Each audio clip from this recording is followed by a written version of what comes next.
I was raw edges for 12 years. I didn't know what I was doing. I just, I did what I was told and tried to pick up from people behind that and the Boom and various other places what I was doing right or wrong. I was doing things with my hand that I thought were terribly interesting, and they were using a 75. I didn't know what lenses were. I didn't know the camera was there, or that I was in long shot, or I wasn't even in the bloody shot at all. I had no idea. And one day, I think it was on Doctor at Sea, or one of those doctors, I can't remember which. I was, by this time, quite a big star and all that going on. I'd been with Rank for 10 years, 12 years by then. And we had always had the same crew on the Doctor films. I'd done about 3 of them by that time. And one day I was standing on the set, because I never left, as I told you, and I saw my operator, whom I knew very well, Bob Thompson. He's the last dead now. And Bob was leaning over the camera, as cameramen are wont to do, and just sort of looking at me intently. And I thought my flies were undone, looked down, or whatever. It was a very intense look. He was a short man with glasses, red hair, Scottish. And I said, "What is it, Bob? What's bugging you?" And he said, "Oh, nothing." He said, "I just wonder how the fuck you lasted." I thought, what do you do now? The blood drains out of you.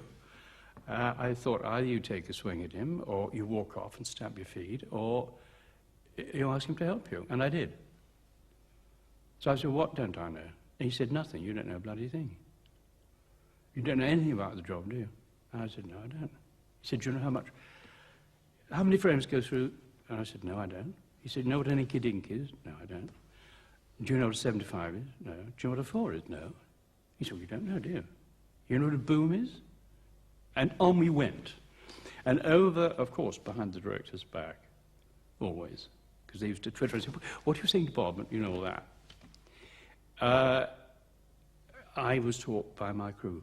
My voice I had to deal with. That was pretty light, and the recording was pretty bad in those days. It's better now, and I brought it down and down and down and down. I'd do that myself. Nobody ever told me. I heard it and was offended. "Oh, Christ, you can't talk like that." "Oh, yes, you do. That's how you sound." And so it had to be dealt with. I've got a good left profile and a very bad right profile. This is the killer side. This is the little boy looking for God, or was many years ago when I was young.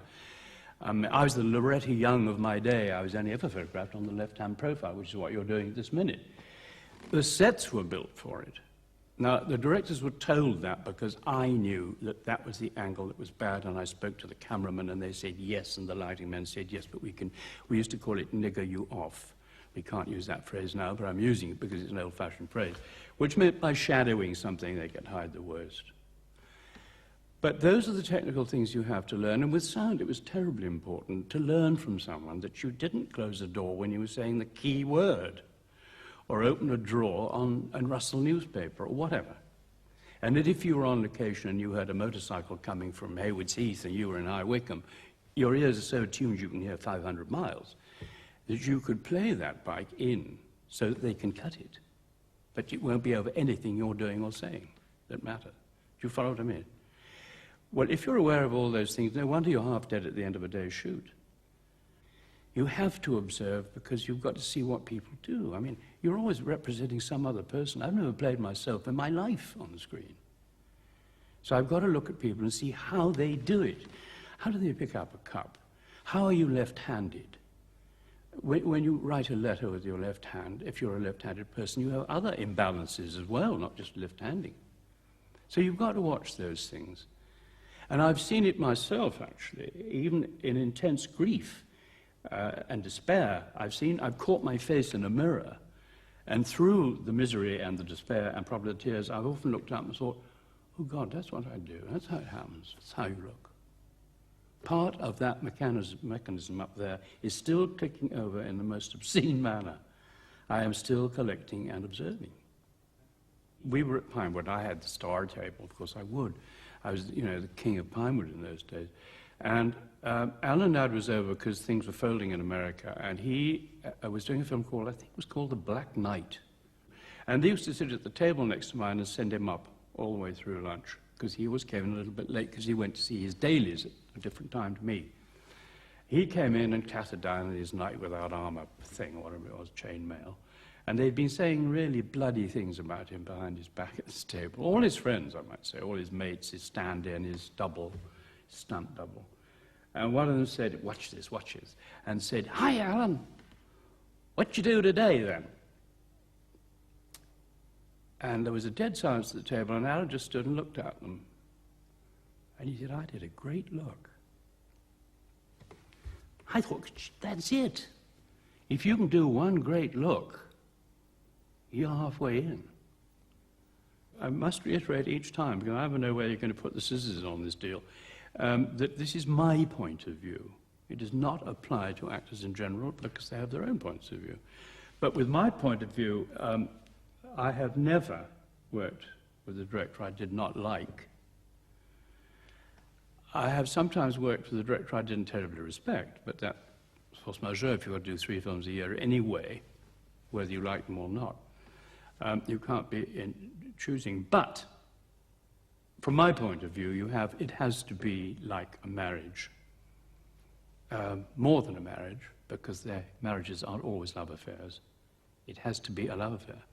And that's got to last. And it is a total giving of your physical body, your mind, and your trust to some other person.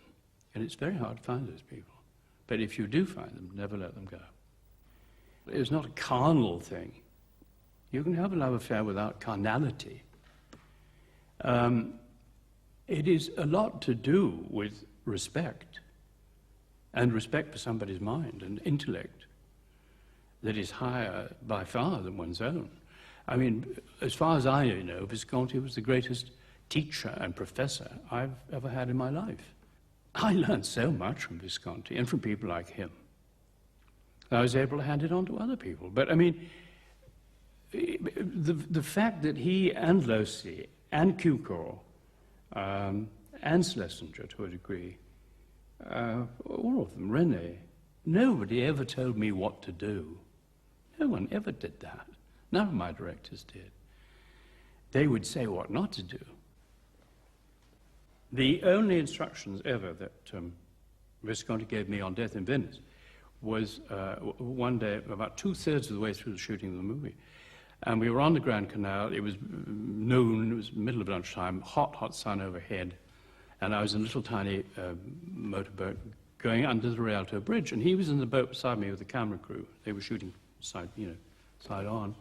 And he shouted at me through a megaphone, "Bogarde, when you get bridge under bridge, you feel shadow, huh? Then you stand. When you feel sun." And he put the mic down, and we went on, I went running through, because that was not recorded, that sound. And I felt the shade going over my head, and then I saw the sun and rose to the sun. And that moment on the screen and in the cinema is the moment in Mahler when that great surge of the 2nd or 5th, I can't remember which now, symphony comes roaring up, and it was brought the audience to its standing roaring ovation, because I didn't know he was going to choreograph everything I did to the music of Mahler. And that is why the musical tape or record or compact disc of the film music does not please professional musicians, because the orchestra was orchestrating to my movements. And if I was slow, then it was slow. They took it slower if they were up. I mean, it was all entirely due to me. And I had no idea.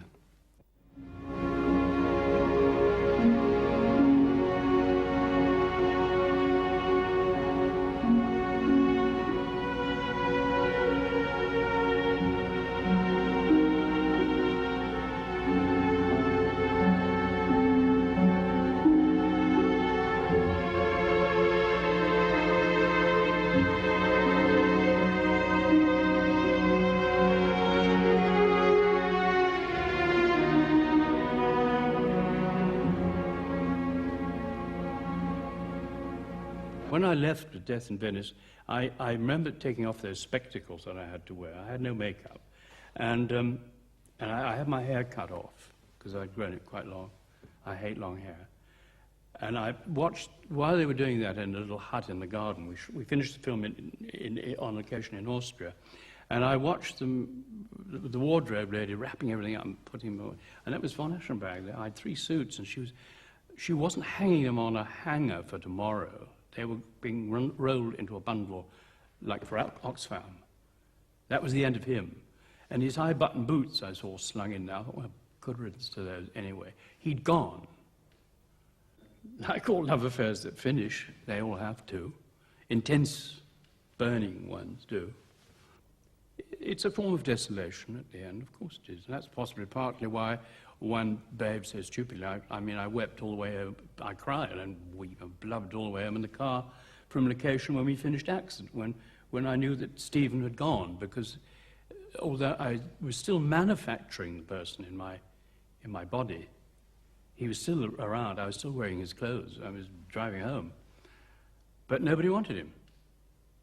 And I had no need of him. When I finally finished with Fassbinder, and I saw the cut of Despair, it was called, in Paris, where we did just some extra looping lines, and I saw it in black and white, and it was absolutely staggeringly magical, the whole film.